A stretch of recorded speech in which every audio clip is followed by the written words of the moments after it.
Let's talk a little now about how you create a site. I'm not going to go into the mechanics of actually creating a site. I'm going to assume that you have that level of knowledge already and can do that. But what I am going to do is show you how you can create the site for maximum profit. So I'm not going to go into how you code it, how you post your articles, how you install WordPress or anything like that. I'm assuming that you have that level of knowledge. If you don't, then I'd recommend you check out a program such as WordPress Demystified, which will show you how to do that. So firstly, the first step in creating a site is to pick a keyword rich domain name. So you need to get a domain name that has your major keyword in.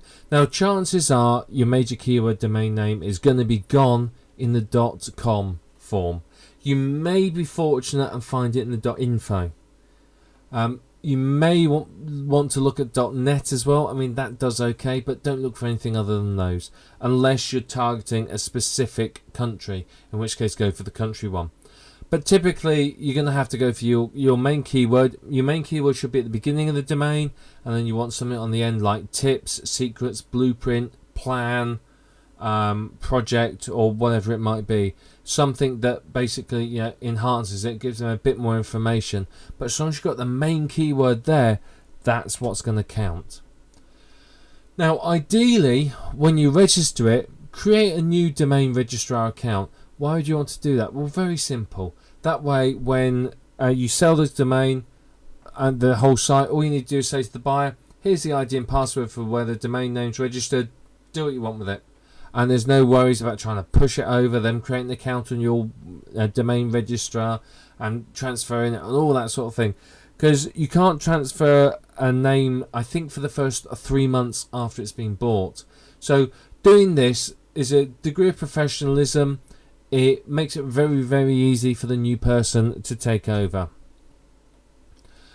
When creating the site, you've got to design for the ease of transferring and editing by the new buyer. Don't make things complex. If you're putting code in or anything like that, make sure you comment it so people know what's what.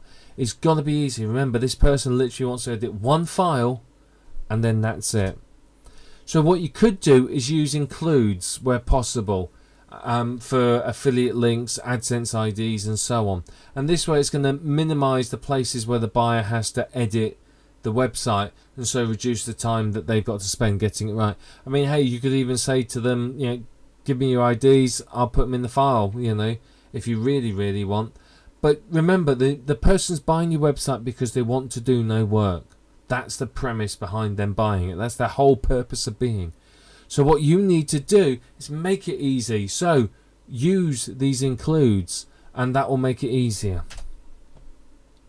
Make sure you perform all the on-page SEO. Very, very important.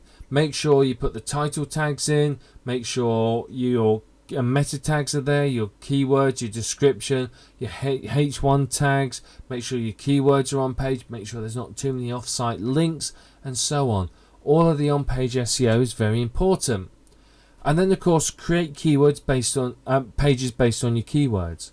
So if you're creating a WordPress blog, what you would do is you would create categories for each of your top 10 keywords, for example, and then make a post into each of those categories called that keyword. If you're creating a normal website, you just create a HTML or a PHP page that is just called that keyword. That will help you with your search engine optimization. When you're creating your site, you have to create new content. You have to either write or outsource new unique content. Now, outsourcing's good, but it reduces your profit. If I'm paying, $50 say for 10 articles and I sell the site for $100, it's cost me $10 for a domain name. That's left me $40 profit. It's not bad, but it's not good. However, if I outsourced all that writing and it cost me $50, it may mean that in a day, instead of me only being able to produce 2 sites that would earn me, let's say $200 at $100 each, I could create 5 sites that earn me $40, or 10 sites say that earn me $40, which is significantly more. So It may be that it's easier to outsource it because you can create more sites. But initially, if you haven't got the cash to do that, you can do it all yourself. Nothing wrong with that. You've got to make sure all your content's 100% unique. If necessary, run it through Copyscape.com to prove it. Copyscape.com checks for unique content and is pretty much the industry de facto standard. If it's past Copyscape, then 99.99% of people will be happy with your content.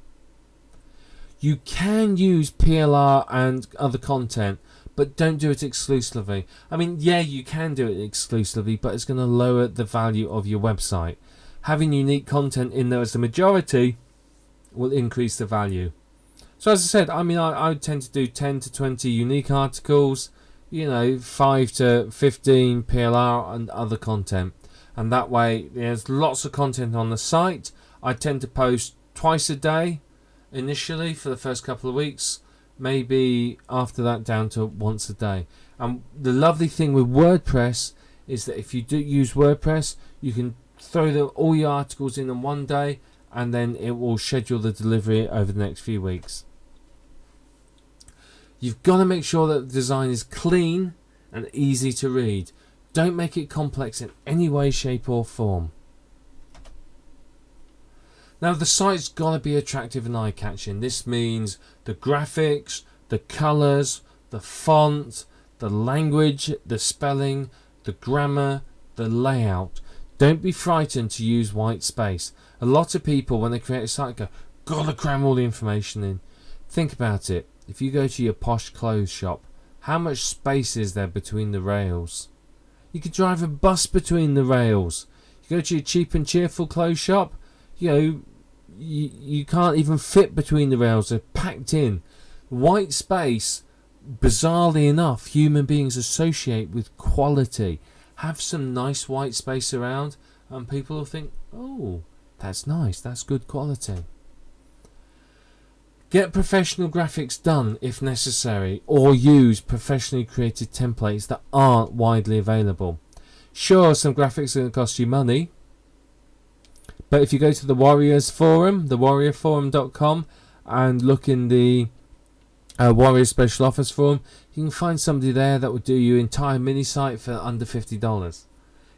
So that could be a good place to go. Or if you just want a header, then you can find one there as well for $10, $20 if that. So get your professional graphics done. Yes, they're going to cost you some money, but it will increase your sales price.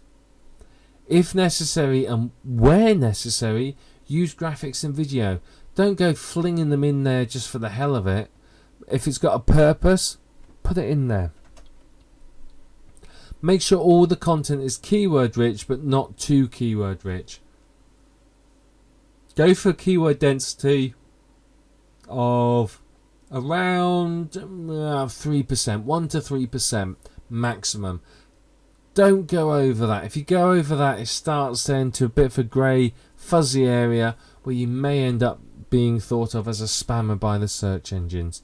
So you want your content to have your keywords in, and make sure it's targeted to your niche.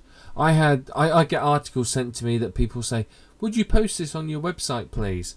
I had one article sent to me yesterday by someone who wanted it posting. It was for quit smoking. I thought, oh, it looks like quite a good article, so I thought I'd just have a quick read through before I post it on one of my blogs for this chat. And I read it through. I thought, that's a good article. I quite like that. And then I got sort of 3/4 of the way through, and suddenly there was a paragraph that was completely peculiar with 2 links in that was about real estate investing. It's like, that's not quite right. So it just got deleted. So you got to make sure your content is relevant to your niche and what your niche wants. And of course, if you know your keywords, it's going to be focused around your keywords. Now, one word of advice. You may be tempted to use some of the black hat techniques. There are a lot of techniques out there that are a little bit dodgy, may not be above board. Try to avoid those, as they could potentially damage the sale and reduce the profitability of the website. So that's just a small word of advice. It's just to avoid the black hat techniques with sites you're going to sell. Simply because if you get found out, a lot of people are really funny about them, and it could potentially break a deal or reduce the price. So these are some of my advice and tips on how to create a site. As I said to you, I'm not going to tell you the mechanics of it.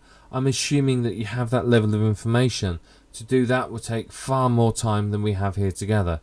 So these are some tips for when you're creating your site to maximize your revenue and your profits. Follow these and your site will sell really, really easily.